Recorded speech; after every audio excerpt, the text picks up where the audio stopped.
Hey everyone, welcome back. This is my review of Higurashi When They Cry, episode 16. Wow.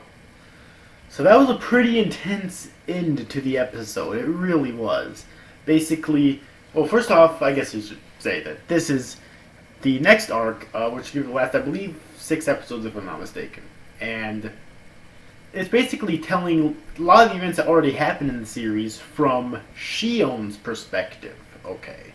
Mion's younger sister. It's telling it from her perspective and kind of how she's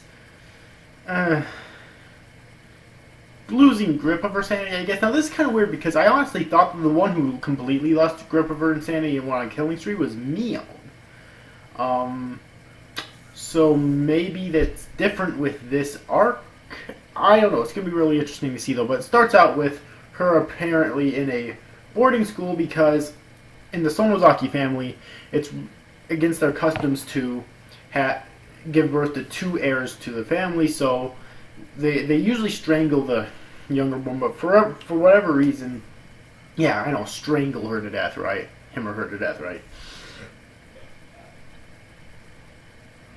But for whatever reason, hold on a second.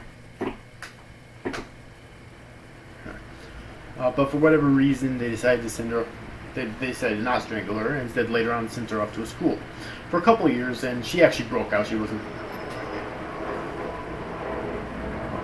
actually supposed to be out yet, but she broke out. And of course, Mion was really happy. Now she also met Satoshi, who thought that she was. Throughout this entire episode, thought that she was Mion, and that kind of causes him to resent Mion at the end of this episode. Now, one thing I was kind of confused about is that Shion kind of assumes that Satoshi has something against the Sonozakis, but earlier on in the episode, he seemed kind of like he had a crush or something on Mion. So even though that was technically Shion, whatever. But my only guess to that is that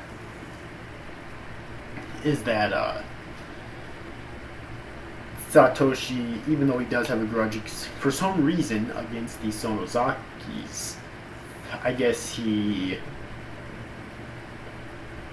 wanted to give Mion a chance. That's really my only guess with that anyways, though. But still, an intense end of the episode because from Shion's point of view, it's Satoko that's causing Satoshi all this suffering because she's unable to stand up for herself, and from her point of view, she's to blame for his suffering, not necessarily because of what her aunt's doing. You know, she's not one of those people who's going to blame the child for what the guardian's doing, but from Shion's point of view, it's her fault for her brother's suffering, and of course her brother doesn't see it that way.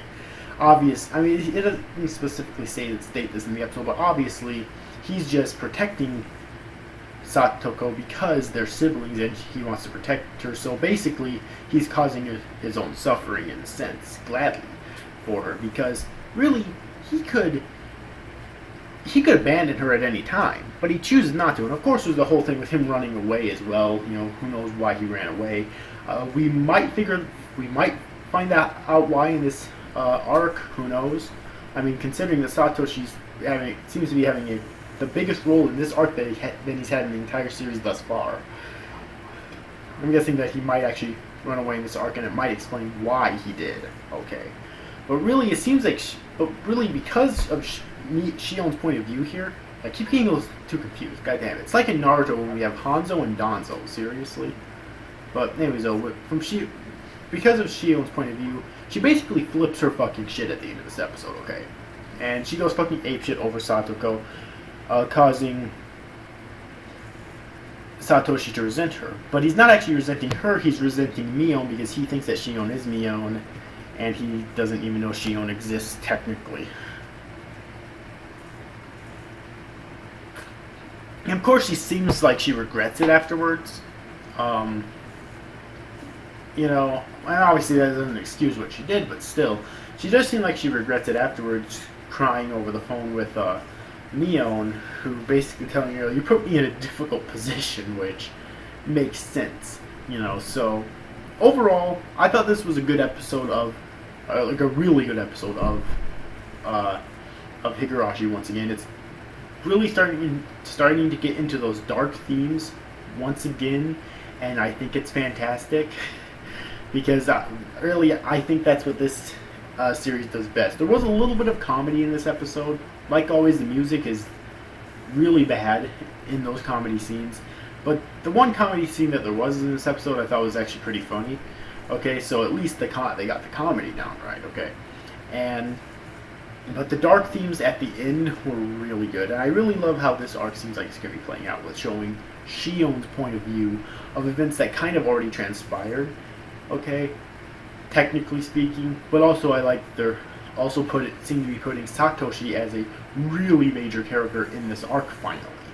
Okay, because he's been talked about in every single arc before this, except for the previous arc. Maybe I don't honestly remember for sure, but other than that, he's definitely been talked about quite a bit in the first three. But he's just never in the first 3 arcs of the season. But he's just never really been shown at all, I don't think. But now I really like that he's starting to actually get a lot more screen time because he seems to be like a major player in this series. Okay, at least when it comes to Satoko's story, he seems to be a major player in it. And so I really want to see how this is good, how it's going to play out for him. Considering this is Higurashi, probably not too well. Also, I want to talk about the beginning of this episode. There was a scene at the beginning of this episode where you have, I want to say it's Shion carrying Mion away. And the reason I want to say that is simply because of the downward spiral it seems like Shion's going to go through in this arc. Okay. But then again, that's why I said earlier on in this review that it's kind of confusing, because earlier on in the series it was Mion the one who was going on the killing spree, and this time around it seems to be Shion. Yeah. Do these arcs really have any connection at all? I mean, I know that technically speaking the Answers series is season 2, or the Answers season is season 2, but like, do these individual arcs have any connection towards each other, or is season 2 just going to be like 6 arcs as well, each arc being the answers to an arc that was in this season?